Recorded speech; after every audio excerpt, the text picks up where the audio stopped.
Chapter 4. When, in the middle of the 20th century, Van started to reconstruct his deepest past, he soon noticed that such details of his infancy as really mattered, for the special purpose the reconstruction pursued, could not seldom be only treated when reappearing at various later stages of his boyhood and youth as sudden juxtapositions that revived the part while vivifying the whole. This is why his first love has precedence here over his first bad hurt or bad dream.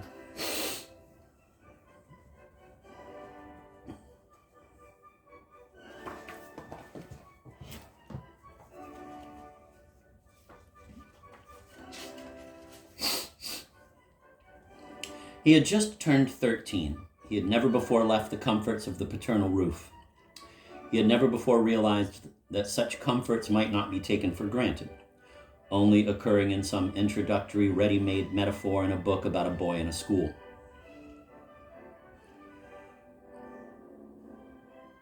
A few blocks from the school grounds, a widow, Mrs. Taparov, who was French but spoke English with a Russian accent, had a shop of objets d'art and more or less antique furniture. He visited it on a bright winter day. Crystal vases with crimson roses and golden brown asters were set here and there in the forepart of the shop, on a giltwood console, on a lacquered chest, on the shelf of a cabinet, or simply along the carpeted steps leading to the next floor, where great wardrobes and flashy dressers semi-encircled a singular company of harps. He satisfied himself that those flowers were artificial and thought it puzzling that such imitations always pander so exclusively to the eye instead of also copying the damp, fat feel of live petal and leaf. When he called next day for the object, unremembered now, 80 years later, that he wanted repaired or duplicated, it was not ready or had not been obtained. In passing, he touched a half-opened rose and was cheated of the sterile texture his fingertips had expected when cool life kissed them with pouting lips. "My daughter," said Mrs. Taparov, who saw his surprise, "always puts a bunch of real ones among the fake. Pour attraper le client. You drew the joker." As he was leaving, she came in, a schoolgirl in a gray coat with brown shoulder-length ringlets and a pretty face. On another occasion, for a certain part of the thing, a frame perhaps took an infinite time to heal, or else the entire article proved to be unobtainable after all, he saw her curled up with her school books in an armchair, a domestic item among those for sale. He never spoke to her. He loved her madly. It must have lasted at least one term. That was love, normal and mysterious. Less mysterious and considerably more grotesque were the passions which several generations of schoolmasters had failed to eradicate, and which as late as 1883 still enjoyed an unparalleled vogue at River Lane. Every dormitory had its catamite. One hysterical lad from Uppsala, cross-eyed, loose-lipped, with almost abnormally awkward limbs, but with a wonderfully tender skin texture and the round, creamy charms of Bronzino's Cupid. The big one, whom a delighted satyr discovers in a lady's bower, was much prized and tortured by a group of foreign boys, mostly Greek and English, led by Cheshire, the rugby ace, and partly out of bravado, partly out of curiosity, Van surmounted his disgust and coldly watched their rough orgies. Soon, however, he abandoned this surrogate for a more natural, though equally heartless, divertisement.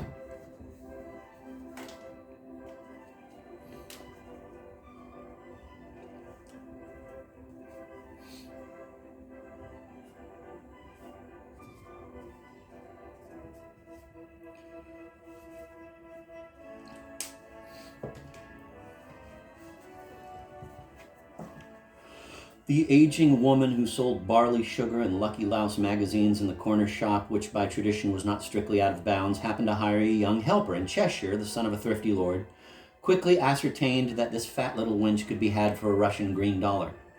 Van was one of the first to avail himself of her favors. These were granted in semi-darkness among crates and sacks at the back of the shop after hours. The fact of his having told her he was 16 and a libertine instead of 14 and a virgin proved a source of embarrassment to our hell-raker, when he tried to bluster his inexperience into quick action but only succeeded in spilling on the welcome mat what she would have gladly helped him to take indoors.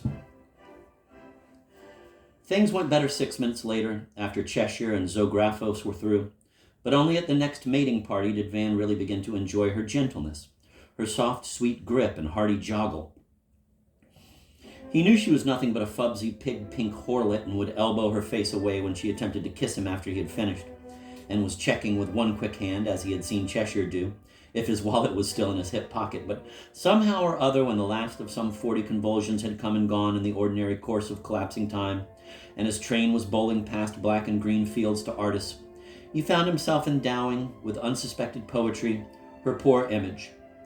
The kitchen odor of her arms, the humid eyelashes and the sudden gleam of Cheshire's lighter, and even the creaky steps of old deaf Mrs. Gimber, in her bedroom upstairs.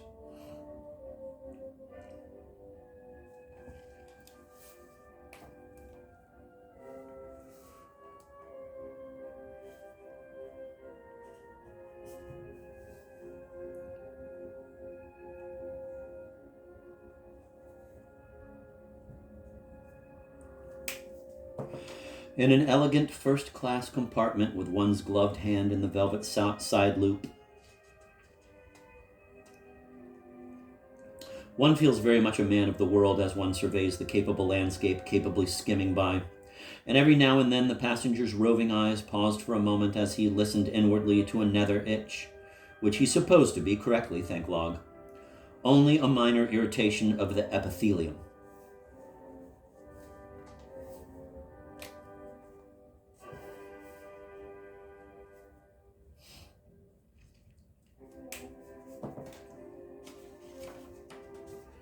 Chapter 5. In the early afternoon, he descended with his 2 suitcases into the sunny peace of the little rural station whence a winding road led to Artis Hall, which he was visiting for the first time in his life. In a miniature of the imagination, he had seen a saddled horse prepared for him. There was not even a trap. The station master, a stout, sunburnt man in a brown uniform, was sure they expected him with the evening train, which was slower but had a T-car. He would ring up the hall in a moment, he added as he signaled to the anxious engine driver. Suddenly, a hackney coach drove up to the platform, and a red-haired lady, carrying her straw hat and laughing at her own haste, made for the train and just managed to board it before it moved. So Van agreed to use the means of transportation made available to him by a chance crease in the texture of time, and seated himself in the old calèche.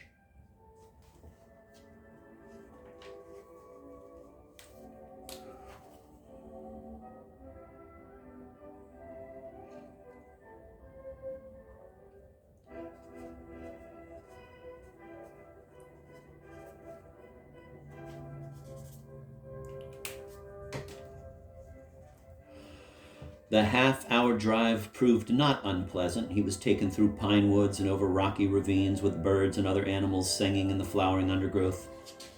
Sunflecks and lacy shadows skimmed over his legs.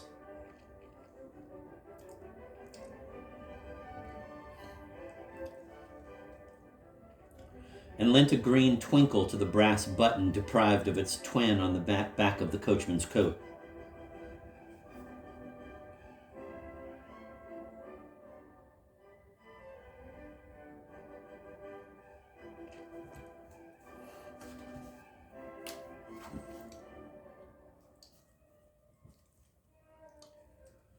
They passed through Torfianka, a dreamy hamlet consisting of 3 or 4 log izbas, a milk pail repair shop, and a smithy smothered in jasmine.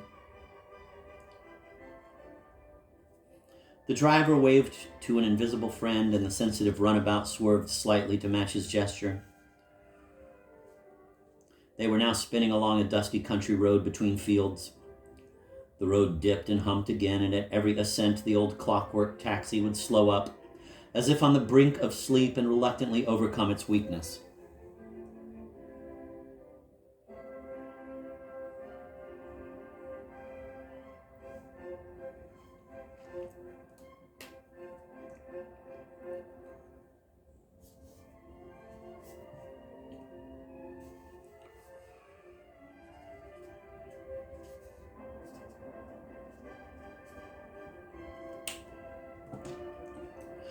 They bounced on the cobblestones of Gamlet, a half-Russian village, and the chauffeur waved again, this time to a boy in a cherry tree. Birches separated to let them pass across an old bridge. The door, with its ruinous black castle on a crag and its gay, multicolored roofs further downstream, were glimpsed, to be seen again many times much later in life.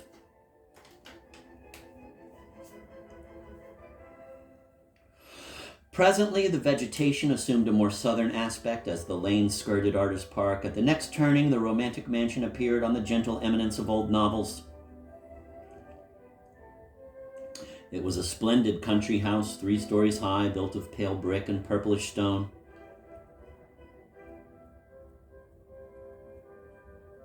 Jesus.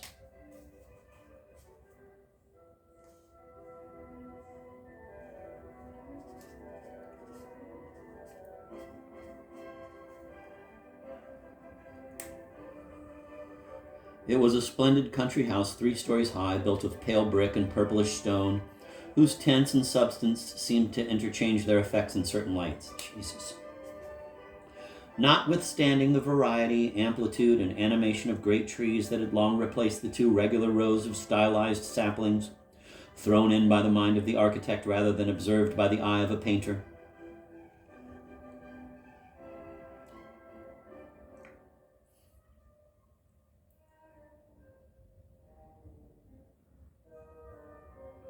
Van immediately recognized Artist Hall as depicted in the 200-year-old aquarelle that hung in his father's dressing room. The mansion sat on a rise overlooking an abstract meadow, with 2 tiny people in cocked hats conversing not far from a stylized cow. Jesus.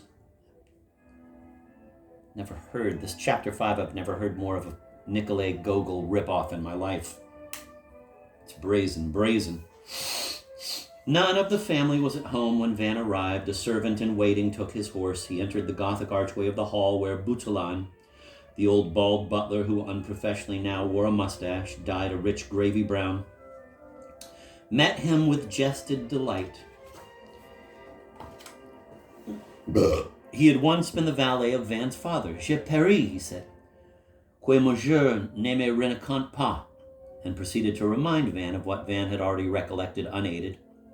The farmanikin, a special kind of box kite, untraceable nowadays even in the greatest museums housing the toys of the past, which Butelan had helped him to fly one day in a meadow dotted with buttercups. Jesus. Both looked up. The tiny red rectangle hung for an instant askew in a blue spring sky. Jesus Christ. The hall was famous for its painted ceilings. It was too early for tea. Would Van like him or a maid to unpack? Oh, one of the maids, said Van, wondering briefly what item in a schoolboy's luggage might be supposed to shock a housemaid. The picture of naked ivory reverie, a model? Who cared, now that he was a man? God, it doesn't end.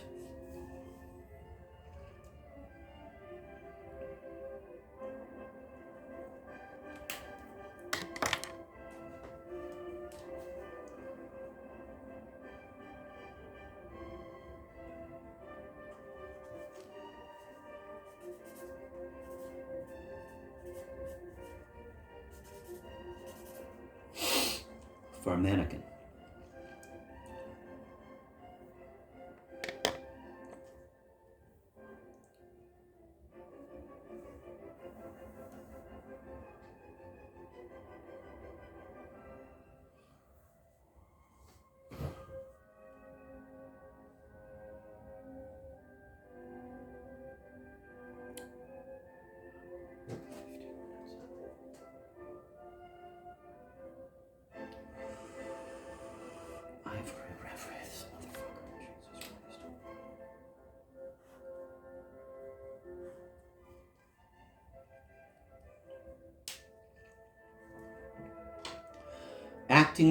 Acting upon the butler's suggestion, he went to make a tour du jardin. As he followed a winding path, soundlessly stepping on its soft pink sand in the cloth gumshoes that were part of the school uniform, he came upon a person whom he recognized with disgust as being his former French governess. The place swarmed with ghosts. He was sitting on a green bench under the Persian lilacs, a parasol in one hand and in the other a book from which he was reading aloud to a small girl who was picking her nose and examining with dreamy satisfaction her finger before wiping it on the edge of the bench. Van decided she must be Ardelia, the eldest of the two little cousins he was supposed to get acquainted with. Actually, it was Lucette, the younger one, a neutral child of 8 with a fringe of shiny reddish blonde hair and a freckled button for a nose. She had had pneumonia in spring and was still veiled by an odd air of remoteness that children, especially impish children, retain for some time after brushing through death.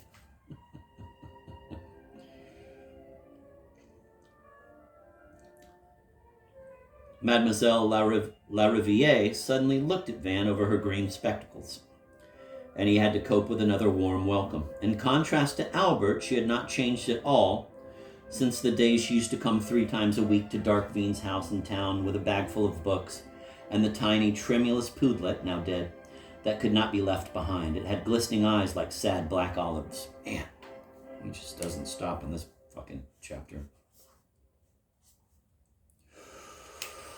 Presently, they all strolled back, the governess shaking in reminiscent grief her big-chinned, big-nosed head under the moire of her parasol. Lucy gratingly dragging a garden hose she had found, and young Van in his trim gray suit and flowing tie with his hands behind his back, looking down at his neatly stepping mute feet, trying to place them in line for no special reason. A Victoria had stopped at the porch, a lady who resembled Van's mother, and a dark-haired girl of 11 or 12, preceded by a fluid Dapple, were getting out. Ada carried an untidy bunch of wild flowers. She wore a white frock.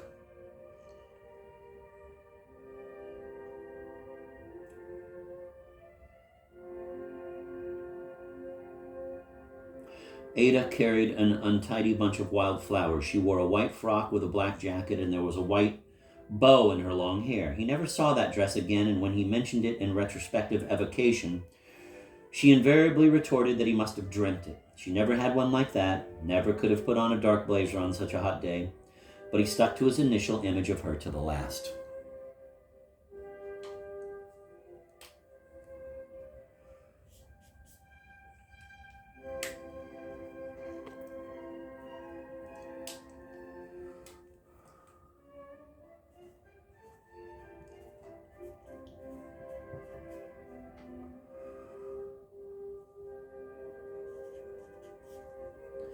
Some 10 years ago, not long before or after his 4th birthday and toward the end of his mother's long stay in a sanatorium, Aunt Marina had swooped upon him in a public park where there were pheasants in a big cage.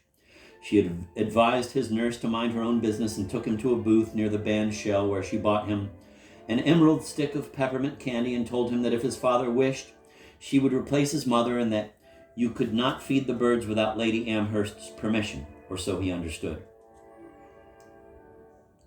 They now had tea in a prettily furnished corner of the otherwise very austere central hall, from which rose the grand staircase. They sat on chairs upholstered in silk around a pretty table.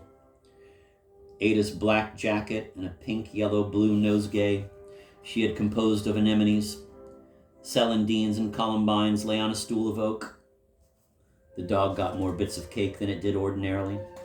Price, the mournful old footman who brought the cream for the strawberries, resembled Van's teacher of history, G.G. Jones.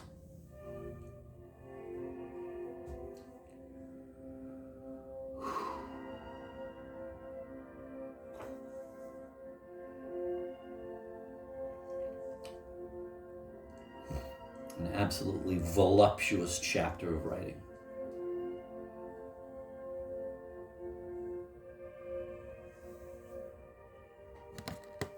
We deserve a Mozart respite.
He resembles my teacher of history, said Van when the man had gone. I used to love history, said Marina. I loved to identify myself with famous women. There's a ladybird on your plate, Yvonne, especially with famous beauties. Lincoln's second wife or Queen Josephine. Yes, I've noticed. It's beautifully done. We've got a similar set at home. Slivok? Some cream. I hope you speak Russian? Marina asked Van as she poured him a cup of tea. Neochotno no sovershino svobodno. Reluctantly, but quite fluently, replied Van. Slegka ulibanushvis. With a slight smile. Yes, lots of cream and 3 lumps of sugar.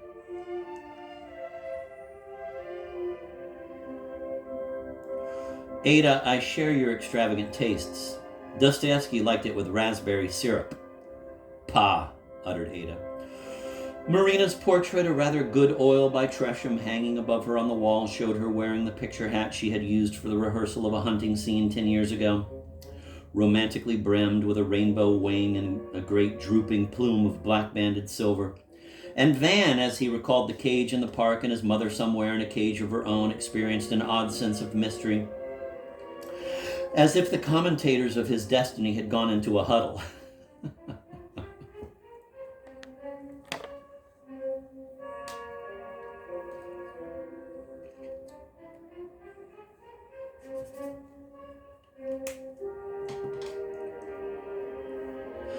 Marina's face was now made up to imitate her former looks, but fashions had changed. Her cotton dress was a rustic print, her auburn locks were bleached and no longer tumbled down her temples, and nothing in her attire or adornments echoed the dash of her riding crop in the picture and the regular pattern of her brilliant plumage, which Tresham had rendered with ornithological skill.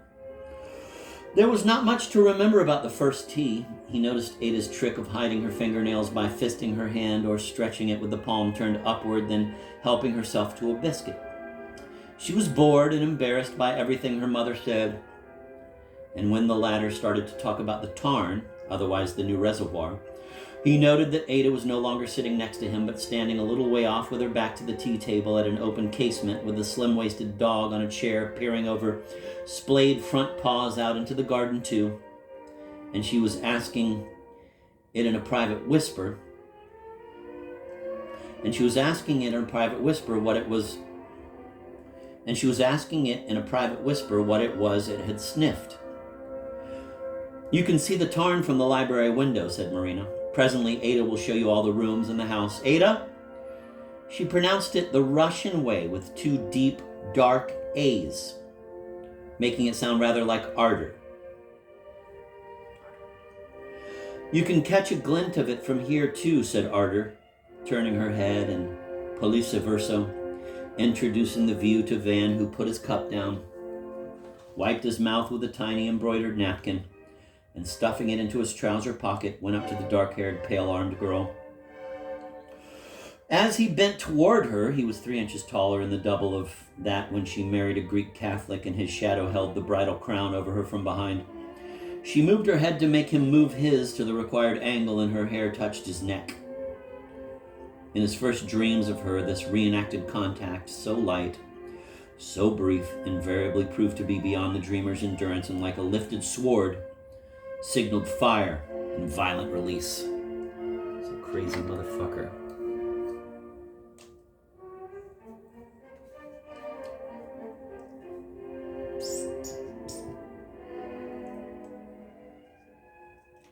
Finish your tea, my precious, called Marina.